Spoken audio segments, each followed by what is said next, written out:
Hey, Andy XL back with another FIFA World Cup podcast for the 2026 tournament. And this is my updated 1 to 16 rankings after the round of 32.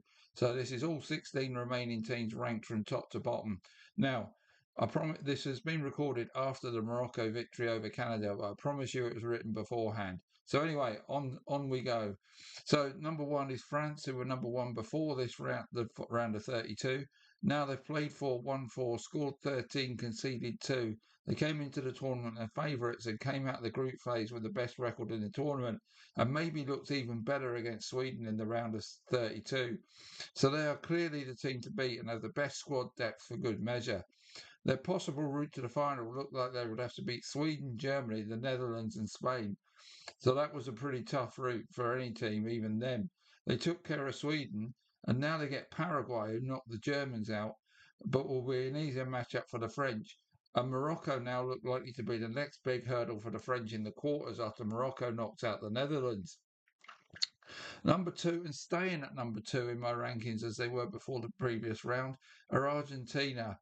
They got a first half goal against Cape Verde, but in the second half gradually slept walk into a difficult game as they seemed to just expect a second and third goal to come along against the minnows Cape Verde without really pushing for it. As a result, the tremendous Cape Verdeans got an equaliser and then got really edgy for Argentina before they managed to edge it in extra time.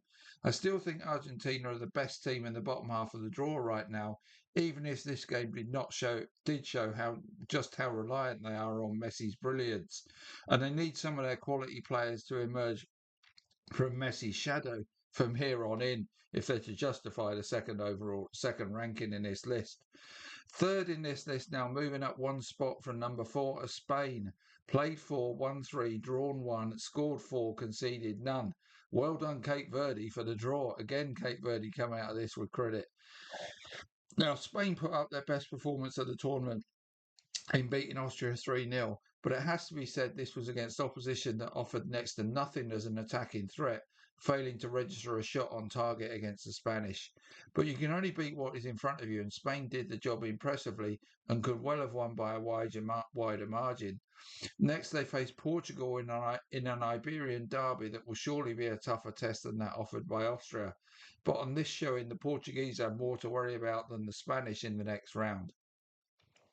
Fourth in my rankings now, moving up from five, are Brazil. They really struggled against Japan in the first half, but they answered the beat of the samba drums in the second half as Japan began to too deep and also did not seem to have the belief to see the game out. As Brazil dominated more and more, the Japanese tired. So again, this may not have been the most stylish of wins. Job done for Brazil against a tough opponent, though. Brazil did show flashes of attacking flair here, but will need to get better if they are to challenge to win this tournament. Norway will provide another tough test for them in the last 16, but as long as they have that attacking ability, they will be a contender for sure. Now then, the biggest riser in the rankings from round of 32 to round of 16 are Morocco, who were 11th in my rankings before the round of 32 and come out at number 5. If Spain were much improved in this round, Morocco were even better than that in beating the Netherlands. Yes, they had to do it via a roller coaster penalty shootout, but were dominant for large spells in this game and looked far more like the team that made the semis last time around. Now, they were strong favourites to get the better of Canada, and as I said, I've recorded this after this game, and they did make that, and now they've beaten them. They they have a fair chance of making it to the quarterfinals at least this time around. I think it's France to get next though, so that's going to be tough. Right, number six in my rankings, dropping all the way down from number three, my very own England or our very own England. Two ways to look at the England win over DR Congo. One is to say they had a close shave and could easily have suffered an embarrassing exit and have major issues defensively and need more from their wide attacking players. The other is to say they got caught cold early and went behind, then recovered from that shock, rallied meritoriously, and saw the DR Congo keeper make three remarkable saves, were unlucky not to get a penalty and still won the game. And on any other day, they get the pen and the keeper does not have a blinder and they win 4 or 5-1 and there is no drama.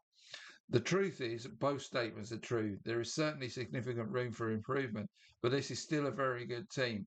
but they need to sort those issues out if they have to keep progressing as the games get much tougher from here, starting with Mexico at Fortress Azteca.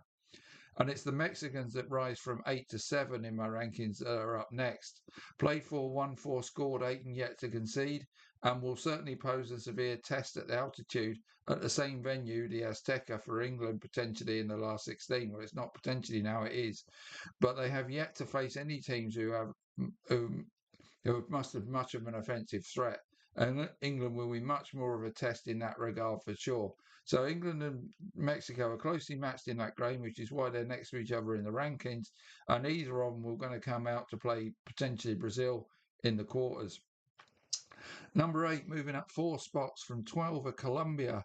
They beat Ghana 1-0 and look good in doing so. Switzerland are up next for them, and whoever emerges from that will be encouraged by Argentina's subpar performance against Cape Verde, as it would be them or Egypt that they meet in the quarters. Number 9, staying at 9, are the USA, who cruised past Bosnia and Herzegovina in stylish fashion, despite going down to 10 men in the second half. So far, they have made the most of a soft draw, though, and they still could have had it much tougher than a meeting with Belgium in the last 16. They will certainly have a shot at making the quarters against either Spain or Portugal, but that sending off of their main offensive weapon in Folarin Balogun is certainly a blow to their chances in the next round against Belgium. 10 at Norway, who stay at 10, got past the Ivory Coast and looked the better team in that game, but not by much. They will need to improve on that showing to beat Brazil in the last 16, but any team with Haaland up front has a chance if they can get the service to him. Seeing Haaland and Gabriel Magalhaes face up to each other again will be a treat, as it has been in the Premier League. Moving up to 11 from 14 are Belgium. Belgium pulled off something of a great escape against Senegal and now face the USA in the round of 16. With that looking a pretty even contest, that gives the Belgians a reasonable chance of making the quarterfinals now. But they will need to improve plenty if they are to progress much further in this competition, even get through the next round. Portugal go up to 12 from 15. Played very well, particularly in the first half against Croatia, and the second half was one of the most exciting halves of the tournament so far. After overcoming one technically strong team, now they face possibly the best technical team in the tournament in Spain. A tough task, but a local rivalry game can often spring surprises. Up to 13 from 16 are Switzerland. They had little problem disposing of Algeria, and with all the talk of tournament dark horses, nobody really mentioned them. But they and Colombia now meet, and one of them will make the quarterfinals. And the Swiss will have a fair chance of doing so on their recent performances, even though they'll be second favourites against Colombia. Egypt are now my number 14 from 17. It took penalties to decide who went through out of Egypt and Australia, and Egypt was second best in the game overall. But as I have said before, there may be a team better suited to being second favourites and playing on the counter. So the round of 16 meeting with Argentina may weirdly suit them in many ways. But both they and Argentina will need to improve on their showing of the round of 32 if they are to go deep into this competition. And Egypt are certainly the outsiders to do so against Argentina. Number 15 of the 16 were Canada, who moved up from 18. They won a low-quality affair against South Africa with a late winner, meaning they avoided the extra physical effort required to play extra time and the stress of a penalty shootout. Then they headed to Houston, where they played the first game in the next round against Morocco in the last 16. And that's where they fell, as we now know. I did think they'd lose, as I said in my daily preview. I thought they'd lose 2-0. So again, I had the correct score right up until the dying knockings of the game. So they had the advantage there of having longer rest, and that showed in the first half, particularly as Morocco had played extra time. But no point talking about Canada anymore because they're out. Right, 16th in my list were Paraguay, who were 28th in my rankings going into the round of 32. So they obviously pulled off the shock of that round by knocking the Germans out with a show of determined defending and took the one opportunity they had to score to force extra time. They got a lucky break though when Germany had a goal disallowed, and the Paraguayans noble defending was countered by their ignoble and constant throwing themselves to the ground on the slightest contact. And had a ref that brought their antics. The disallowed goal was an example of this, with the keeper just flopping to the ground, and even VAR fell for it. So whilst they got through, I think it's tainted, to be quite honest. They found a new level of doggedness here, though, but will need to go up a few more levels if they have troubled France in the last 16. If they go around those antics of throwing themselves to the ground again, will they get a ref that will fall for it? So that's looking back at the top 16 teams. So what about the continents and how they've done in that round? Well, CONCACAF, they came into the tournament with 6 teams. 3 teams made it out the group, and they were all alive before Canada got knocked out. So really, it's home advantage that's told the tale here, rather than any great increase in quality from CONCACAF. Africa, well, they had 10 teams in the tournament. 9 of them made it through to the round of 32, but now only 2 remain.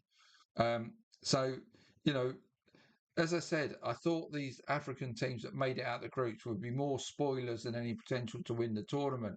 But they've got two left. But Morocco and Egypt are the two. But Morocco look like the only ones with any real chance of going deep into the competition. Europe remain the powerhouse nation. 16 teams come into this tournament. 13 made it out the group stage, and more than half of them, 7, still remain. And they've got the favourites up there to win the tournament as well. So Europe remains the powerhouse continent. Asia came into the tournament with 8 teams. Only Japan survived the group stage, and they've gone now. So Asia have drawn a duck in the last 16. South America, they're still looking good. Came in with 6 teams, 5 made it out the group, and 4 still remain. They've got Argentina, Brazil, Colombia, and I'm trying to think why can't I think of the 4th team that's made it? I'm even going to have to look it up. That's shameful. Come on, right, it's right. Argentina, Colombia, Brazil. Who else? Who am I forgetting? Come on, you all know. Scream it at the Paraguay, of course. I've just mentioned them. Paraguay getting through as a shock. So, you know, that's still we're still saying Europe and South America are the power continents in this competition. And when you look back at the teams that have won it historically, guess what? They all come from those continents. Oceania only came in with 2 teams. One made it out of the group, Australia. Bit unfortunate to lose in the round of 32, but lose they did. So Oceania have nobody left. So that's it for this piece from me. I'll be back with a normal daily piece after the second game today. So I'll preview tomorrow's games tomorrow. See you later.